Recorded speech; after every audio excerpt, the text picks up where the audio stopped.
몇 주에 걸쳐 내리던 비가 잠시 소강 상태를 보이자 일본 시민들은 안도의 한숨을 내쉬는 듯 보였습니다. 하지만 최근 공개된 충격적인 연구 자료는 그들을 기겁하게 만들기 충분했고 일본 영토 밖에서 벌어지고 있는 현상이기에 아무것도 할 수 없다는 무력감이 엄습했는데요. 사실 일본을 덮친 폭우는 지금 일어나서는 안 됐습니다. 적어도 30년 후에 벌어질 사건이라는 연구 결과 때문이었죠.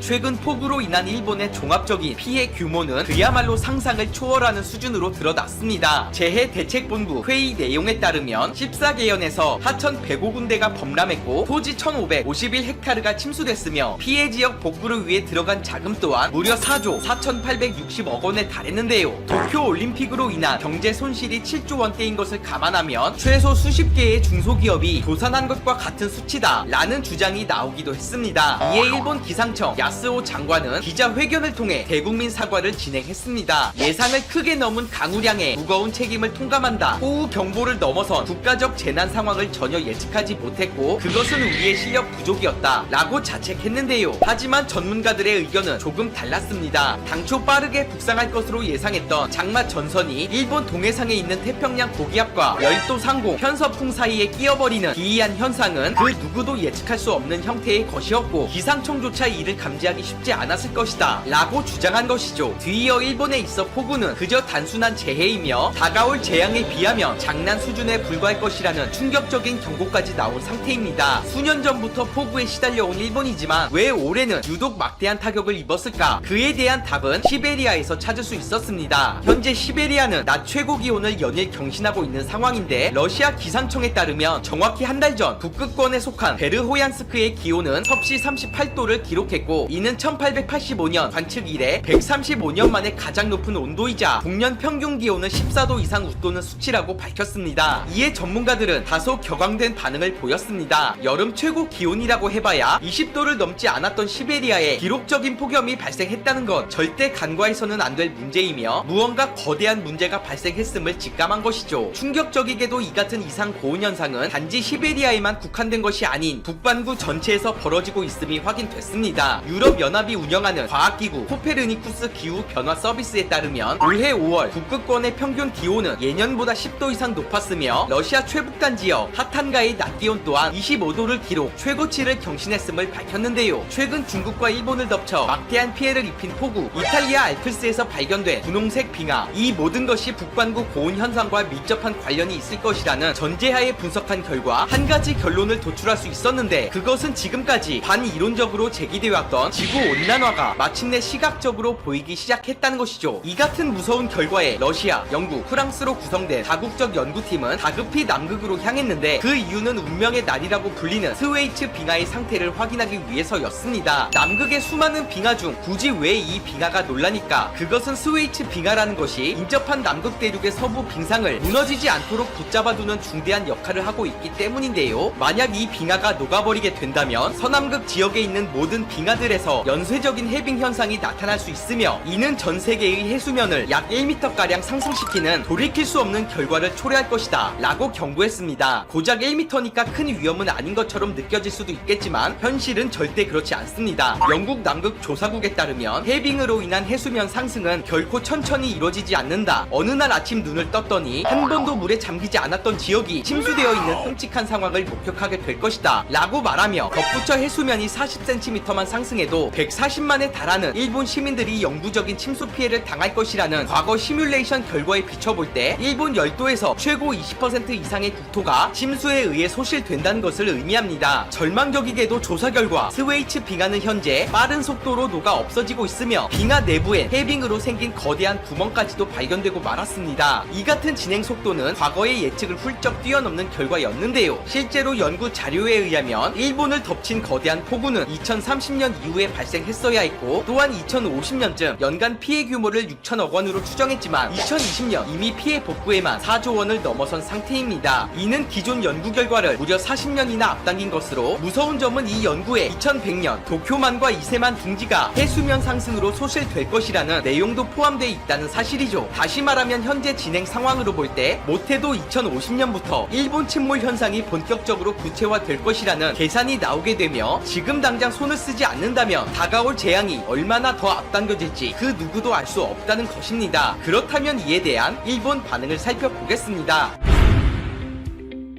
이런 소문은 너무 신물나게 들어서 그냥 헛소문이라고만 생각했는데 이번에 폭우로 집이 떠내려가는 모습을 보고 생각이 바뀌었어. 지구온난화가 아니라면 갑자기 이런 일이 왜 생기겠냐는 거지. 언제는 2020년에 일본이 침몰한다며? 차라리 지구가 멸망한다는 말을 믿겠다. 지금보다 비가 10배 정도 더 와도 그럴 일이 생기진 않을 테니 쓸데없는 걱정은 안 하는 게 좋아. 공포소설로서 이만한 소재가 없는 건 인정하지만 미안한데 진심으로 믿는 친구는 바보가 아닐까. 일본이 바다에 잠기기 전에 차라리 코로나 때문에 망하는 게 더 현실적으로 보인다. 2008년 발표된 자료에 의하면 이번에 내린 폭우에 대해 언급한 내용이 있어. 그리고 수십 년 후에 빙하가 완전히 녹으면 일본이 잠긴다고도 했지. 아무리 봐도 무시할 만한 내용은 아니었어. 실제로 해수면은 조금씩 상승 중이라는 분석이 있었고, 비록 일본 저지대가 침수되지 않더라도 쓰나미의 직격탄을 맞게 될 것은 뻔한 사실. 이건 과연 진짜로 믿을 수 있는 정보일까? 다들 하는 말이 무당 같아서 도통 신뢰할 수 없었지만 점점 수치로 증명되고 있잖아. 적어도 내가 살아있기 전에 잠길 일은 없어서 천만다행이군. 아직 구체적인 증거가 나온 것은 아닙니다만 그래도 산 근처에 집을 구하는 건 현명한 행동으로 보여. 홍수에 대비해서라도. 솔직히 일본의 상황은 여러모로 좋지 않아. 다른 때면 웃어 넘길 수 있겠지만 이런 믿을 수 없는 내용은 되도록 근절시키는 게 맞다고 생각한다. 일본은 전혀 문제가 없습니다. 너희들의 바람대로라면 벌써 수십 번 가라앉았겠다. 정부는 이런 어이없는 루머가 나오면 벌금을 내게 만들어야 해. 멍청하게도 불안해하는 사람들이 있어. 오늘 준비한 영상은 여기까지입니다. 이 영상이 마음에 드셨다면 구독과 좋아요 부탁드리겠습니다. 북한의 신형 잠수함 공개 및 단거리 탄도 미사일 도발 여파로 여해 도발. 한국 핵무장 눈이 붉어져 나오는 상황에서 미 국방부 산하 국방대학교가 한미일 핵무기 공유 협정을 제안해 관심을 끈다. 미국의 핵무기를 동맹인 한국과 일본이 사용할 수 있게 하자는 것이다. 미 국방부 산하 국방대학은 최근 발표한 보고서에서 북핵 위협에 대응해 한국과 일본 등 특별히 선정된 아시아 파트너 국가 비전략적 핵 능력을 공유하는 방안을 추진해야 한다고 밝혔다고 미국 의설이 방송이 30일 21세기 핵 억제력 2018 해태 3 검토 보고서의 작전 운용하라는 제목으로 현역 실무 금미 유해 공군 장교들이 공동 작성한 이 보고서는 미국과 북대서양조약기구의 핵공유 협정을 사례로 들고 있다.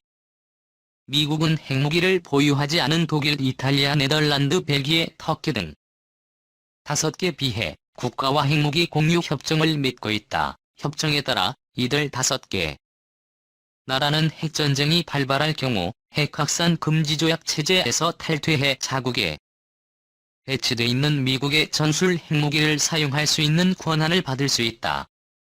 보고서는 미국이 비전략 핵무기의 소유권을 유지함으로써 핵을 보유하지 않은 핵 공유 협정 체결 국가들이 평시에는 NPT 조항을 준수할 수 있도록 하고 있다고 설명했다. 다만 보고서는 한미일의 핵 공유 협정에 대해 네이터 모델과는 전쟁 발발 시 한일 양국의 한반도에 재배치하게 될 전술핵 무기의 공동 사용 권한을 부여하되 핵무기 투하 발사는 미국이 하는 방식을 제안하고 반면 2터 모델은 전쟁 발발 시 네이트 오후 회원국의 폭격기가 미국에 전술핵 무기를 탑재해 투사하는 방식이다.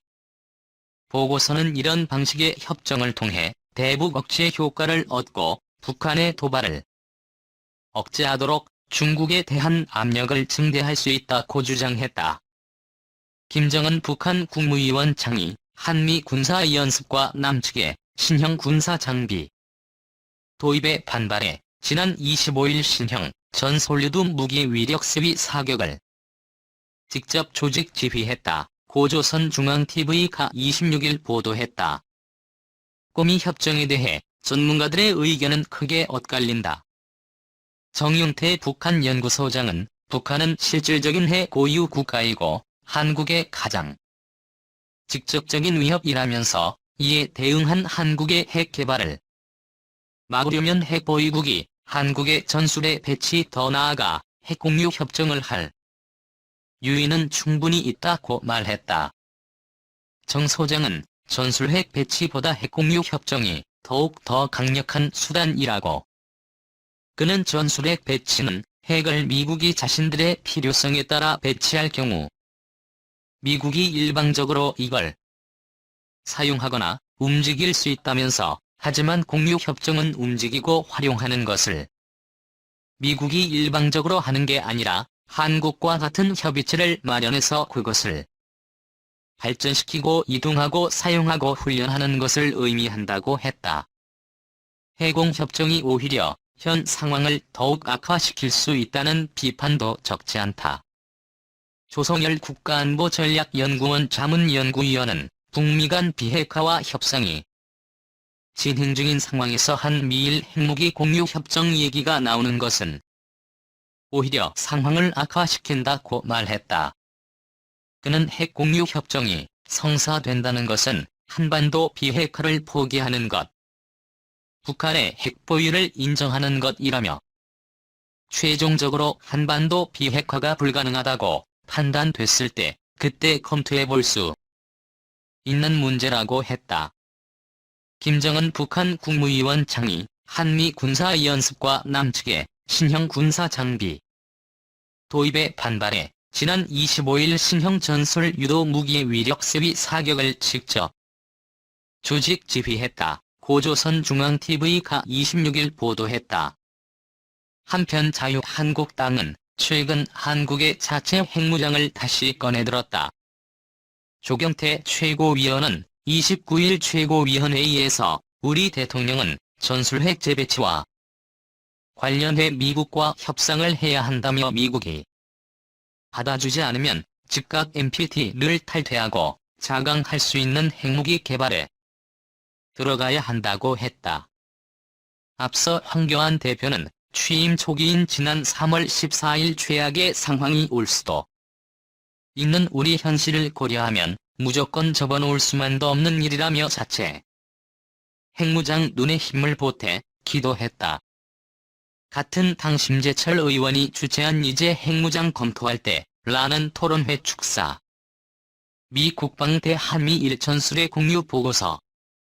미국 국방부 산하 국방대 가 최근 보고서에서 한일 양국과 핵 공유를 해야 한다고 제안하고 나서 북한의 도발 재개와 맞물려 적지 않은 파장을 국방대가 제시한 1일과 의회 공유협정은 현재 북대서양조약기구에서 독일과 벨기에, 터키, 네덜란드, 이탈리아 등 5개 동맹국의 미군 기지에 B-61 전술 핵탄두 150에서 200여 기를 배치하고 유사시 해당국 전투기로 투하하는 게 핵심이다. 핵탄두의 소유권은 미국이 갖고 있는 만큼 5개국은 비확산 금지 조약을 위반하지 않는 구조다. 핵탄두를 작동 가능 상태로 전환하는 최종 승인 코드는 미국이 통제하고 5개국이 탑재 및 투발 수단을 제공해 사실상 50%의 사용권을 사는 방식이다. 핵을 실전 사용하려면 미국과 해당국 대통령이 공동 승인을 해야 한다. 보고서는 한국, 일본과의 핵 공유 협정이 북한의 핵미사일을 억제하고 북한 도발을 사전에 억제토록 중국을 압박하는 효과가 있을 것이라고 봤다. 그러면서도 나토식 핵 공유를 그대로 모방해서는 안 된다는 단서를 한일 양국의 전술핵의 공동 사용권은 주대 핵폭탄의 포하도 미국이 하겠다는 의미로 해석된다. 군 소식통은 휴전선을 경계로 남북 간 엄청난 재래식 전력이 대치 중이고 핵까지 보유한 북한 위협을 고려해 비상시 전술핵의 실전 사용을 철저히 통제해야 한다는 뜻이라고 말했다. 이에 일각에선 미국이 핵 공유 협정 구상 과정에서 유럽과 아시아 동맹국을 차별하는 게 아니냐는 말도 나온다. 전성훈 통일연구원장은 북한 핵이 완성돼 코앞에 배치된 만큼 유사시 한국군이 핵 투하를 할 수 있도록 나토식 핵 공유가 이루어져야 아무튼 어떤 방식으로든 미 국방부 산하 기관이 1일과 의회 공유 협정을 제안한 것은 사실상 북한의 핵능력 임계치를 넘어섬을 방증한다는 북핵 문제의 외교적 해결 실패를 상정한 플랜 B로 봐야 한다는 얘기다.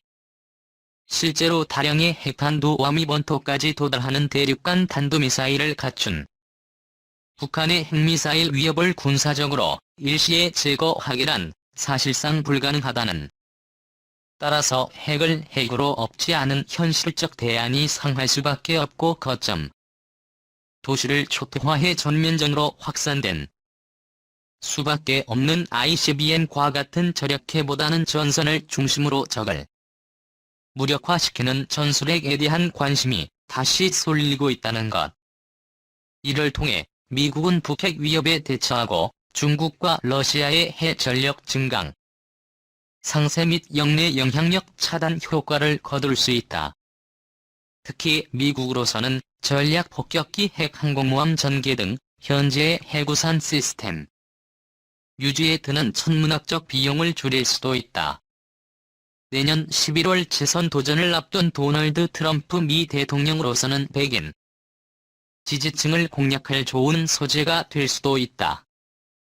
한국 등 영내 동맹국의 핵무장 논을 잠재우고 전술핵 공동 사용에 따른 핵탄두의 운영 관리 비용도 해 당국과 분담할 수 있다는 장점도 있다. 하지만 현실적 제약도 크다. 핵 공유는 결국 핵을 들이는 것인 만큼 북한의 핵 오유를 정당화하고 한반도 비핵화와 선언에도 정면 위배될 수 있다. 문재인 대통령도 2017년 9월 CNN과의 인터뷰에서 한국이 자체 핵무기를 개발하거나 전술핵을 다시 반입해야 한다는 생각에 동의하지. 극심한 국론 분열과 동맹 균열 등을 초래할 개연성도 있다. 중국과 러시아 등 주변국이 거센 반발도 예상된다. 정부 당국자는 한국의 전술 핵이제 배치되면 중국은 사드 사태 때와는 비교할 수 없는 전방위적 압박에 나설 것이고 러시아도 이에 가세할 가능성도 있다고 말했다. 한국 핵무기 개발 기술력 충분 1년 4 가능. 북한의 핵위협이 고조되면서 정치권 등 일각에서 핵보유론을 주장하는 목소리가 나오고 있다. 이에 우리나라 내 핵무기 개발 능력에 대한 관심도 덩달아 높아지고 있다. 새누리당 황우여 대표는 15일 정당 대표 라디오 연설에서 우리도 비대칭 무기인 핵무기의 대응 체제를 갖춰 군사적 균형을 되찾아야 한다고 말했다. 황 대표의 이 같은 발언은 북한의 핵위협에 맞대응하기 위해 우리도 핵무기를 개발하거나 미국의 전술핵을 재배치하는 것까지 고려해야 한다는 뜻으로 풀이된다.